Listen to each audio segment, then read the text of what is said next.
کانال مستندهای پارسی. She's hardly a supermodel or movie star, but today Nora Vincent is getting the full-blown glamour treatment. Nora's a writer, and one of these shots will adorn the cover of her new book. This wasn't just a stunt. This was about learning. This is a human project. It was about finding something out about the human creature, and I learned it the best possible way because I went through it. What Nora went through, or more accurately, what she became in the last 2 years, was a man. Yeah, a little bit shorter on the top. Okay. No, Nora didn't get a sex change operation. She did it the old-fashioned way, with acting and a disguise. At 5'10", 155 pounds, and wearing men's size 11 shoes, Nora was a natural.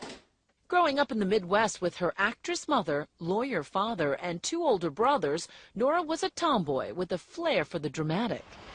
She says she's still a tomboy and, in fact, is a lesbian, living in Midtown Manhattan with her partner, Lisa. I think we can work with this. Her transformation into the guy she calls Ned begins with a buzz cut, baggy men's clothes, and a too small sports bra to flatten her breasts. She even wore a little padding in a jock strap. I also tried to think, well, what kind of guy is Ned? And get. For the rest, she enlisted the help of makeup artist Ryan McWilliams. She just came to me and said, Ryan, I need to turn into a man. The hair as small as we can make it, right? And so they came up with a method of shredding braided wool into whisker-sized bits and gluing it onto her face. Women have much stronger nasal resonance as a And then there's the theatrical component. Ah, so just easy Tarzan out on your chest a little. Ah, good. Juilliard voice teacher Kate Murray coached Nora for months on a program of movement, breathing, and speaking. I want you to be the best man you can be. All to incorporate some of the subtle and not so subtle characteristics of being a guy. Notice what men do. If they need to suddenly grab a taxi, hey, they just do that. Whereas women will ask for a taxi instead of demand one.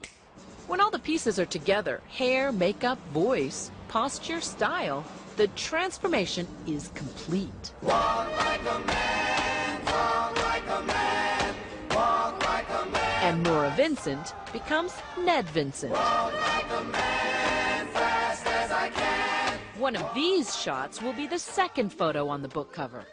The book, Self-Made Man, is out today and is about Nora's 18 months living as Ned. I wanted to enter male spheres of interest and see how men are with each other. I wanted to make friends with men. I wanted to know how male friendships work from the inside out. Ned's first act as a newly minted male was to join that quintessential bastion of camaraderie, a men's bowling team. The only problem was she's a terrible bowler. I probably bowled before this 3 times in my life, and that was, you know, in high school when you do it with both hands, you know. So it was just insane for me to walk into this place without any. And why didn't they just run you out of town when they saw how bad you were? It's an amazing thing because I think, I mean, that shows you the generosity that they had. It was the first of Nora's many surprises. She thought these guys from a working-class Pennsylvania neighborhood would mock Ned's bowling and reject him as a guy.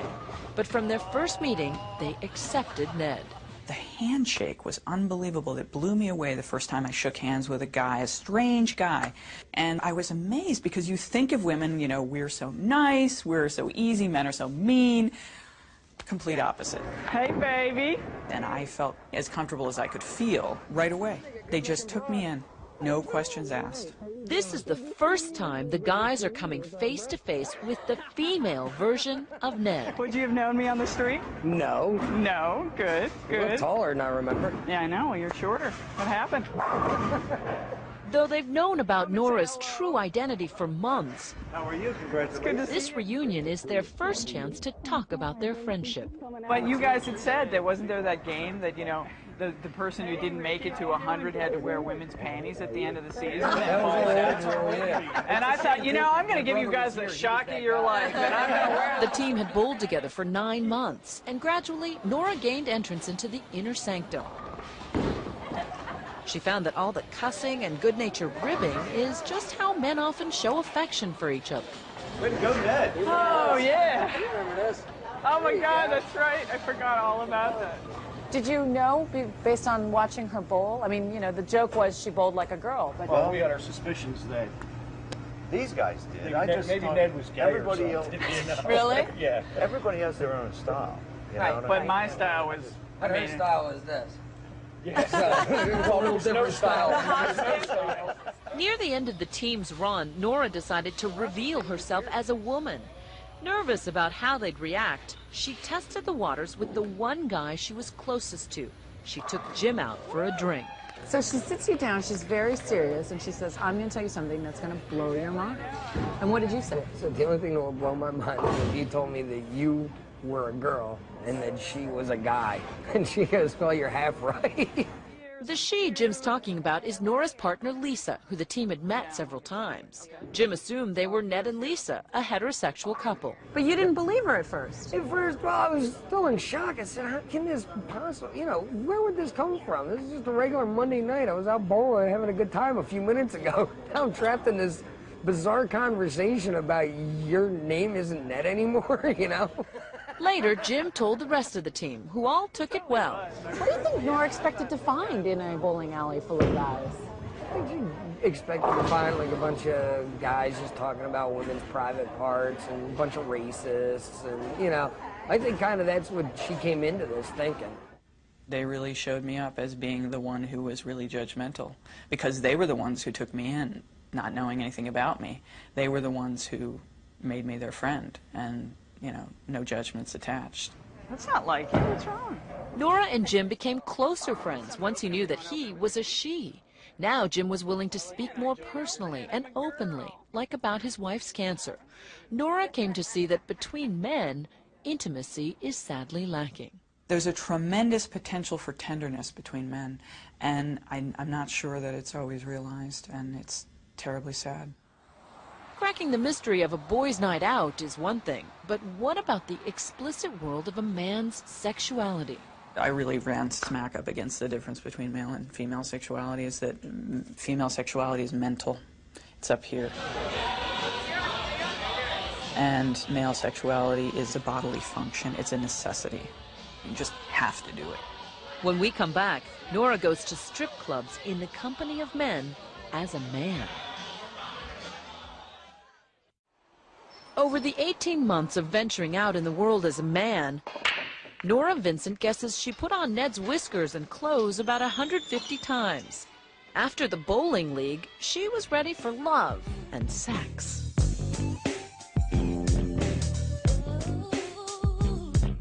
You went to a couple of sex clubs. What were you trying to get at? Well, at first I thought, this is sort of the quintessential guy thing to do, right? The bachelor party at the strip club.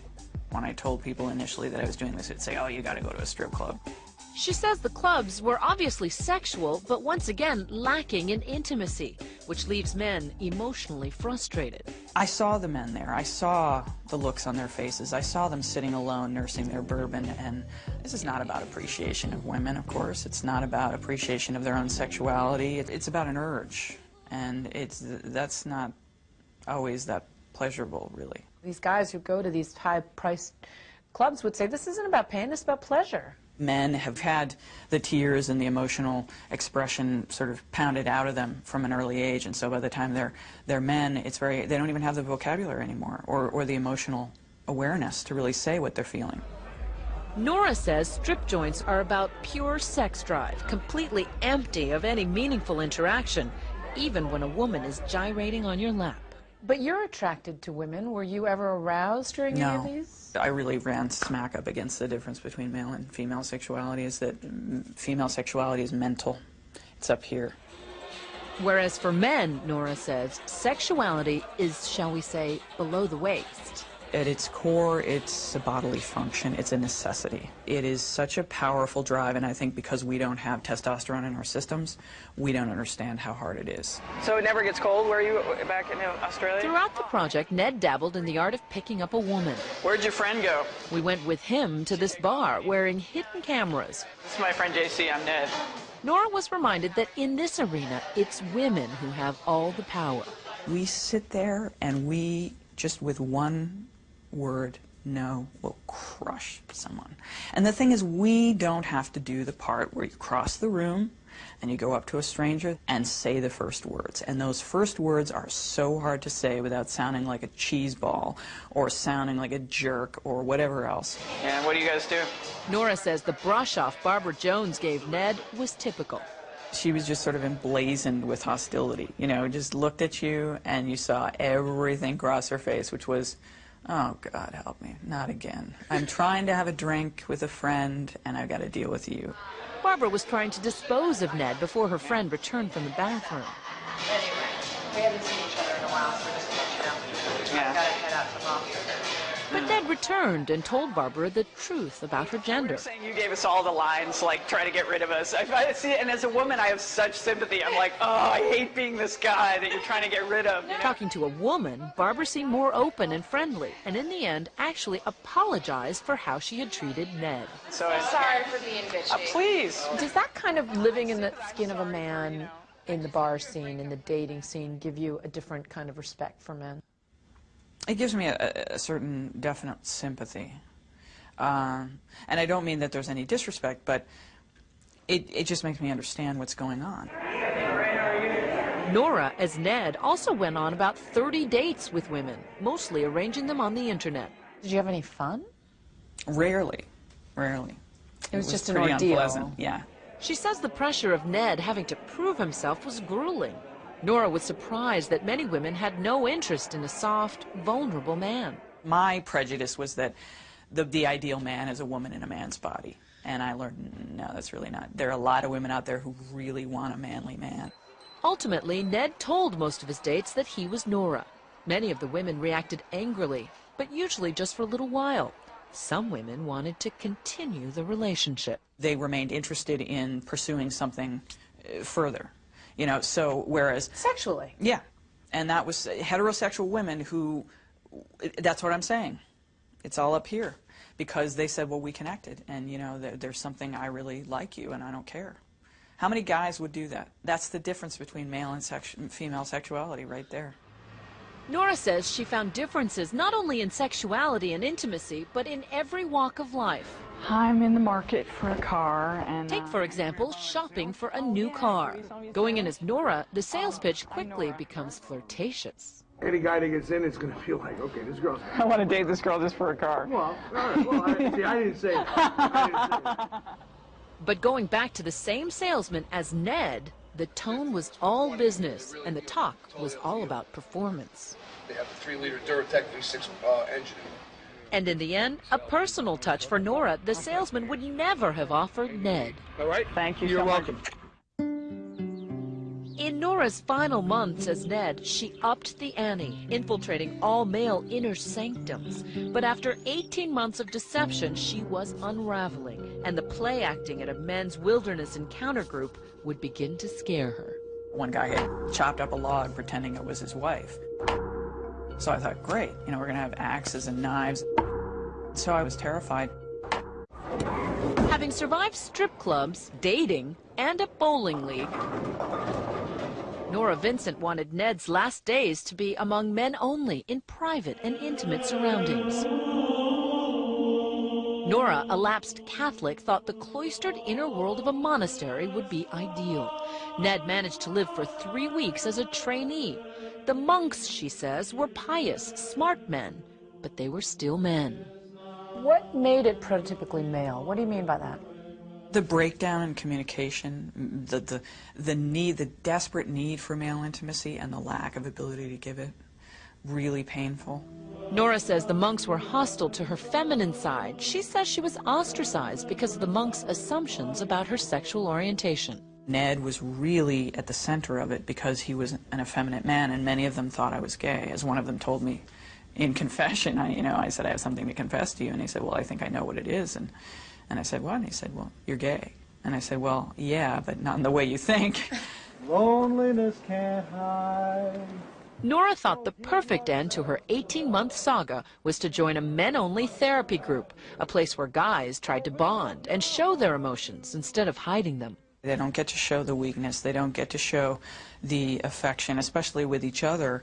And so often all of their emotions are shown in rage. And they kept talking about their rage, often their rage toward women and what they would do physically and violently towards women. Right. A lot of this was blowing off steam. It's sort of talking about the things that need to be said that you know you would never do. I mean, you know, they would talk about fantasizing about chopping up their wives or something. It's not that they would ever do that, but it was a way to get out the blackest thoughts. He doesn't like doing that work, but he can't quit. Nora began to empathize with the fear and stress men feel for having to always be the strong provider. The therapy leader, psychologist John Gornishelli, saw Ned's shyness as typical of a newbie coming to brave the group. A lot of the guys spoke to me after the retreat and said, talking to him, I felt like I was talking to somebody feminine. Once again, some group members thought Ned was gay, but no one suspected he was a woman. After 8 sessions, the group went on a backcountry retreat, but Nora's 18 months of being an imposter was closing in on her. The pressure of being someone that you're not and being the fear of discovery and the deceit that it involves piles up and piles up. So by the time I got around to doing this men's group, it was really reaching critical mass. On the retreat, her fear became palpable. And I was out in the woods with a bunch of guys who have rage issues about women, and I was in drag. And I thought, oh, God, you know, what am I doing? Nora was unraveling. She felt guilty about lying, as though she should be punished. In the final ritual of the weekend, the men were to act out the problems unearthed at the retreat with a partner. And you asked that he harm you? Yeah, I did. At that point, I was starting to really kind of crack up. I was really... You were coming unglued. Yeah. So you were asking this guy to cut you? To cut me. So self-mutilation is very much a female thing, and I think it was my way of paying the penalty for what I felt I had done. Nora was not harmed physically, but she continued her emotional descent, and a week later checked into a hospital with severe depression. Identity, she concluded, was not something to play around with. When you mess around with that, you really mess around with something that you need that helps you to function. And I found out that gender lives in your brain, and it's something much more than costume.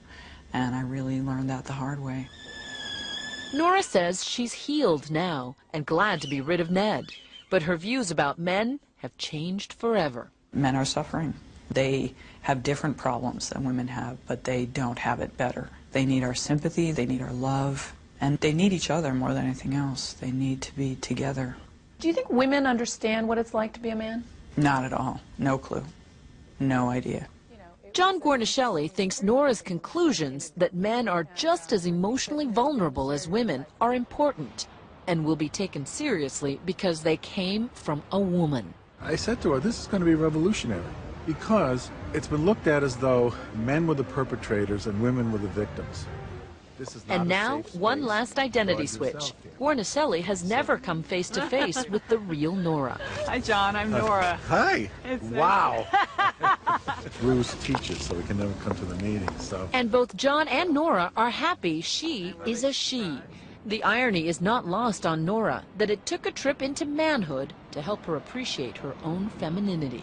I'm so much closer to myself than I ever was, that I really like me. I really like being me, and I really like being a woman. Did you like being a woman before Ned? I did, but I like it more now, because I think it's more of a privilege. کانال مستندهای پارسی